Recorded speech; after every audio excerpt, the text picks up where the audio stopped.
My name is Katie Millard and I am the director of Babybird Cafe CIC. Director sounds very grand. I run a family, children, baby focused cafe in Shropshire with a real emphasis on being a place where mums and dads can come, spend time with their kids, eat great food, get great coffee, because I don't think it was written anywhere that if you have a child you have to drink bad coffee and go to soft play all the time. My husband and I talked about having a business for about 10 years. A lot of people talk about having a business for quite a long time. We talked about different things, but nothing ever really felt, we didn't feel strongly about anything until we had our little girl in February 2013. And that was just a big turning point for us. I think having her made us reevaluate where we were going in our lives with our careers. And also we realised that a lot of places that we had been to previously were off limits, so they either weren't accessible physically, like you can't get a buggy because buggies are the size of tanks these days through the doors, you couldn't park it up anywhere, or having a screaming child with you while people are trying to drink their espresso and read the Times just felt really awkward. And so as a result we never relaxed either.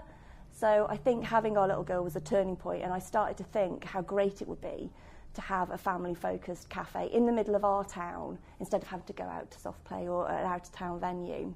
The more people I spoke to, we did sort of social media, trying to find the need, I suppose, and lots of people said how hard it was to even get in somewhere with a buggy, or they didn't have a baby change, or they felt awkward asking for baby bottles to be warmed up, or the children's menu wasn't any good. So we found a lot of people who felt that it was something that our town could benefit from. And that was really good because it gave us the confidence then, instead of thinking it was just something that me and my husband wanted, that we had some actual backing. And then the momentum started and people were like, when are you opening? And which was great, but at the time it's like, oh my goodness, it was just an idea, and things sort of snowballed from there really. But it was nice to know that we weren't the only ones and there was a market for it. I think having a need and finding it yourself and then finding others have that problem as well was a real driving force, because I feel really strongly that as a parent you should be able to go out and have a nice coffee, have a nice meal with your friends, and be in a nice relaxing environment with your children. I spent a lot of my time writing the business plan or doing more research, looking into different types of coffee or local producers while my little girl was having a nap, or if she was out with her grandparents or with my husband. So actually just finding the time and the motivation to do it when I was that tired and that busy was a big challenge.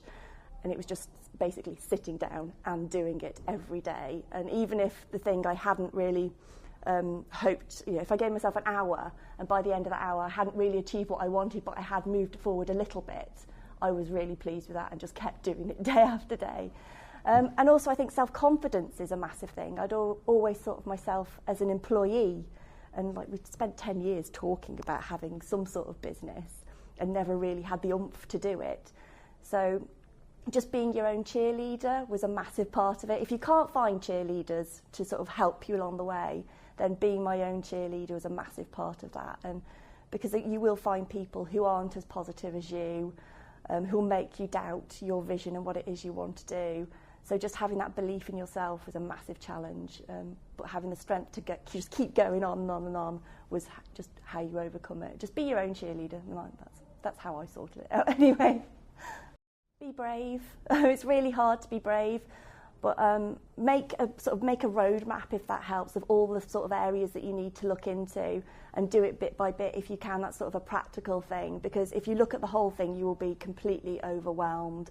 So learn what it is you have to do to get your business off the ground and put it into chunks, and then focus on it as much as you can. Put time aside in your day to do it. I know everyone's busy these days, but if you're really committed, I think you would do it. Don't take no for an answer, and scary things are probably worth doing, and if it's hard, that's why no one else does it really, but that's where the reward comes. And I'd say have belief in yourself. It's really difficult, you have a really small germ of an idea and it seems crazy to go from this germ of idea, like for example the idea of having a cafe that's family focused, to actually having premises and staff and an events programme. But if you really feel passionately about it, just put the work in and believe in yourself, and I think you'll get there. In the bigger picture, I as a person want to keep learning and growing, because I've learned so much. It's just amazing. I know things that I never thought I'd know, which is about leases and premises and coffee machines and all sorts of local produce and all sorts of things. That's been really great. But the overall vision for the business is to keep getting better and better and bigger. At some point, if our business model proves right, we'd like to move premises, and we'd also maybe like to have another premises in a local town headed by my husband. And in time, if it was a proven business model, we might consider franchising at some point. But that's the big vision. That's the big vision, and that's sort of way out there at the moment. But I'm so pleased to do what I do. My feet ache at the end of the day. I go to bed and wake up thinking about menu ideas or hot chocolate ideas or birthday parties. But it's the most rewarded I've ever been in a job, because I just love it.